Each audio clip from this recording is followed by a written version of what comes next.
Hello everyone, বলেছিলাম তাড়াতাড়ি দেখা হবে আইব্রো ভাতের ব্লগের পর। আজ আমি চলে এসেছি বিয়ের ব্লগ নিয়ে। তো বুঝতেই পারছো যে এটা কখনকার সময়, একদম ভোরবেলা তুলে দিয়েছে 4টে 4:30-র সময়। আর এই যে চিঁড়ে মাখা হচ্ছে, এটাই আমার আজকের খাবার। সারাদিন আর কিছু খাবো না। সত্যি বলতে অনেকেই আছে যারা খায়, কিন্তু আমি পাইনি সুযোগ, একদম পাইনি, সময় সুযোগ পাইনি বলেই এইটুকুই খেয়েছিলাম। আবার সেই বিয়ের রাতে খেয়েছিলাম। তো আমাদের রিচুয়ালস আছে যে মা যাবে গঙ্গায় এবং গঙ্গা থেকে জল তুলে আনা অবধি আমাকে এখানেই বসে থাকতে হবে। তো আমি প্রায় 45 মিনিট এখানেই বসেছিলাম। ওরা গিয়েছিল, আর অত ঠান্ডার মধ্যে এরকমভাবে মেঝেতে বসে থাকা, ঘুমও পাচ্ছে, এক অদ্ভুত পরিস্থিতি। যাই হোক, এরপর চলে আসছি গায়ে হলুদের আগের টাইমে, যখন আমি রেডি হচ্ছিলাম। তো এটা ছিল আমার সেই দিন বিয়ের দিন সকালের সাজ। আর গায়ে হলুদের সাজ বললাম না, কারণ অন্য কাপড় পরেছিলাম তাই। এরপর চলে এলো আমার গায়ে হলুদ তত্ত্ব, সব কিছু সেগুলো সাজানো হচ্ছিল স্টেজটায়। এই স্টেজটাই হচ্ছে আজকে আমার জায়গা, এবং অভি একটা অন্য জায়গা করা হয়েছিল, সেখানে অভি ছিল, এবং বিয়ের পরে এখানেই আমরা দুজনে ছিলাম। তো এগুলো হচ্ছে পুরো তত্ত্ব, ওরা নিজেরাই সাজিয়েছে তত্ত্ব। আমাদের বাড়িতেও যেরকম আমরা নিজেরা সাজিয়েছি, ওদেরটাও সাজিয়েছে। দেখতে অনেকটা এক হয়েছে, কারণ আমাদের সমস্ত জিনিস আমরা একসাথে কিনেছিলাম, সেই জন্য সাজানোটাও কাছাকাছিই হয়েছে। তো এবার বসে পড়েছি গায়ে হলুদ। খুব একটা ফুটেজ আমি পাইনি, যেটুকু পেয়েছি সেটাই তোমাদের দেব। আমার দুটো নিতকোণে ছিল, কারণ আমার বোন বায়না করেছিল বসবে, আর ওর ওটা অধিকার। এছাড়াও একটা ছোট্ট নিতকোণাও ছিল। এই শাড়িটা ওদের বাড়ি থেকে পাঠানো হয়েছিল। তো রিচুয়ালসগুলো চলছিল, বেশ ভালোই লাগছিল। আবার টেনশনও হচ্ছিল যে সময় চলে আসছে, আমার মেকআপ আর্টিস্ট চলে আসবে, এত হলুদ আমাকে তুলতে হবে। তো একটু তো ওইটাও হচ্ছিল চিন্তা। আর সকালবেলা ফটো তুলতে গিয়ে ফটোগ্রাফাররাও একটু দেরি করে দিয়েছিল। তো ওদের দোষ নেই, ওরা বেশ ভালো ফটো পাচ্ছে। বলছে দিদি আর একটু দাঁড়িয়ে যাও দাঁড়িয়ে যাও, এই করে করে এই দেখো না, ঘুম পেয়ে গেছে, কারণ ঘুমটা তো ভালো হচ্ছে না কদিন ধরে।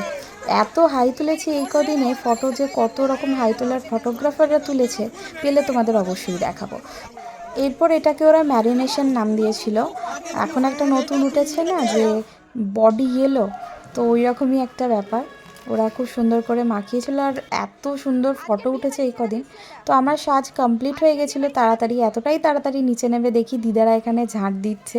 তো এটাকেও আমি রিলস বানিয়ে ছেড়েছিলাম, ব্লগও অ্যাটাচ করে দিলাম। এরপরে এই যে ক্লিপগুলো পেয়েছি, এগুলো আমাকে মানা পাঠিয়েছে, মানে আমার যে মনি আছে, মনির বোন মানা, তো ও আমাকে পাঠিয়ে দিয়েছে। তো সেগুলো আমি এর থেকে ওর থেকে কালেক্ট করেই একটা ব্লগ বানালাম তোমাদের জন্য। অনেক ক্লিপস মিসিং আছে আমি জানি, বাট যতটা পেরেছি তোমাদের দেখানোর চেষ্টা করছি।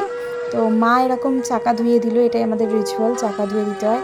এবং তারপরে বরকে চোখ মুছিয়ে দেওয়া, মিষ্টি খাওয়ানো, দেন আপ্যায়ন করা, যা যা প্রসেস আছে সেগুলো হলো। এরপরে সমস্ত আশীর্বাদ হয়েছে, সেগুলোর অতটা ভিডিও নেই। আর এটা হচ্ছে একদম সেই মুহূর্ত যখন আমি এরকম রেডি হচ্ছি, আমি পিড়েতে বসে, আর ভাইরা আমাকে তুলে নিয়ে যাবে। তো এরপর আমি ভয়েসটা কিছুক্ষণ বন্ধ করলাম, পুরো প্রসেসটা তোমরা এনজয় করো।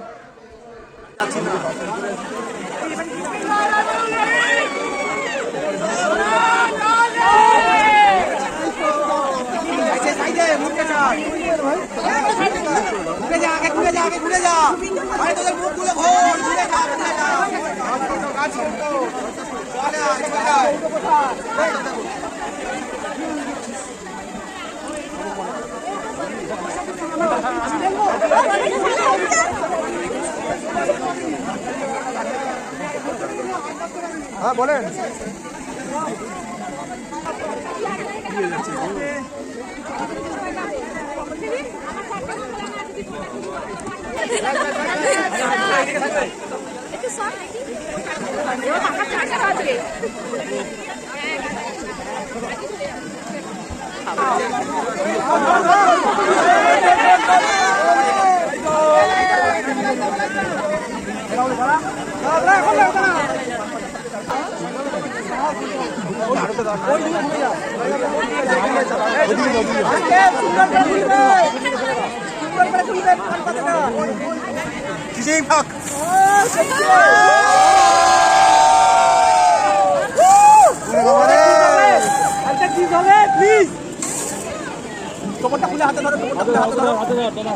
আরে মেকআপ উঠে গেল রে, এটা কি আবার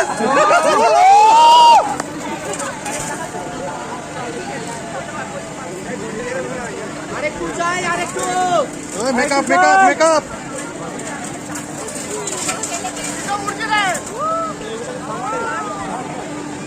চল রে চল রে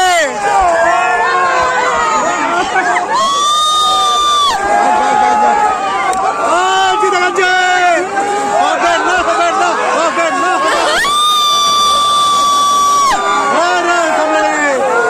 সামলে রে সামলে রে সামলে রে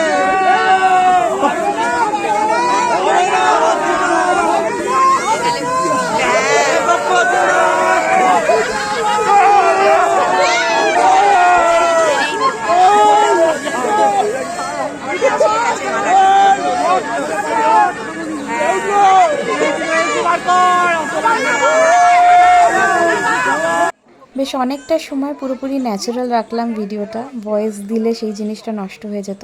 মামনি কন্যাদান করেছিল, তো যে কারণে মামনি সেদিন যে শাড়িটা পরেছিল ওটা আমারই শাড়ি। মামনিকে খুব সুন্দর লাগছিল সেজে গুজে। চলে এলো সিঁদুরদানের পর্ব।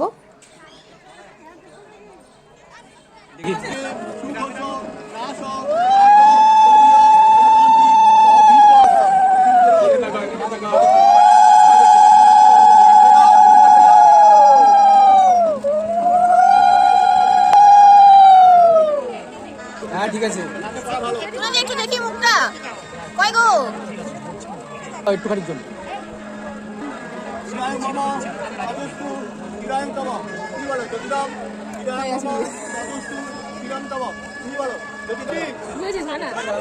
প্রচুর ফটো উঠেছে এই কদিন, যতটা পারবো আমি সঞ্চয় করে একটু একটু করে দেখাবো।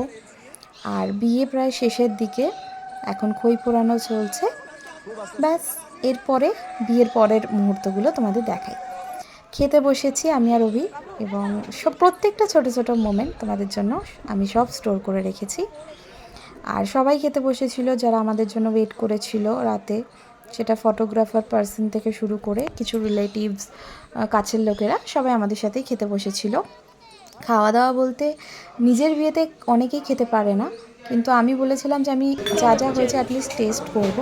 তো আমি সেই হিসেবেই টেস্ট করেছিলাম। আর এইটাই দেখো, এমন মটন দিয়ে গেছে যেন জন্মের মটন একদিনেই খেয়ে ফেলবো। ওকে অল্প দিয়েছে, আমাকে দেখেই বোধহয় মনে হচ্ছিলো বেশি খাচ্ছি। এবার তোমাদের ডেকোরেশনটা হালকা করে দেখিয়ে দিই। আমার এই প্রথম সুযোগ হচ্ছে যে কি ডেকোরেট আলটিমেটলি হয়েছে আমার বিয়েতে সেটা নিজের দেখার, এবং দেখতে দেখতে তোমাদের জন্য ক্যাপচার করে নিয়েছি। তো এইটা হচ্ছে সিগনেচার, অনুজ আর্ট অ্যান্ড ডেকোরের, এটা সিগনেচার একটা ডেকোরেশন বলতে পারো। এছাড়াও বাকি ডেকোরেশন এগুলো যেটা করেছে, ওকে আমি বলেছিলাম যে ছবি লাগাবি না, ও বললো যে লাগাবো। তো আমার থেকে র ফাইল কালেক্ট করে এগুলো কখন বানিয়েছে আর কখন এগুলো ডেকোরেট করেছে আমি জানি না, কারণ প্রচণ্ড ব্যস্ত ছিলাম। তো আমিও প্রথমবারই দেখছি, তখন অনেক রাত। বিয়ে মিটে খাওয়া দাওয়া করে শুতে শুতে আমাদের 2:30 বেজে গেছিলো। তো তার আগের সময়ই এইগুলো আমি ক্যাপচার করেছি তোমাদের জন্য। তো পুরো ডেকোরেশনটা তোমরা দেখে নাও একটু হালকা করে, কি কি লেখা আছে, কি লাইটিং হয়েছে, আর কি মনোযোগ দিয়ে দেখছে। ওর খুব পছন্দ হয়েছিল। ইভেন আমার রিসেপশনেও এই ডেকোরেশনগুলো নিয়ে গিয়ে সাজানো হয়েছিল, কারণ আমাদের যে ম্যারেজ হলটা বুক করা হয়েছিল ওখানে সাজানোর মতো কিছুই স্কোপ ছিল না, ফাঁকা ফাঁকা ন্যাড়া ন্যাড়া লাগছিলো। তো এগুলো সুকান্ত পাঠিয়ে দেয়, এবং ওখানেও এগুলো ডেকোরেট করা হয়েছিল, সেটা তো পরে তোমরা দেখতে পাবে। এবং আলটিমেটলি আজকের ব্লগটা এখানেই শেষ করছি। বিয়ের ব্লগটা তোমাদের কেমন লাগলো জানিও। খুব তাড়াতাড়ি আসছি বাকি ব্লগ নিয়ে।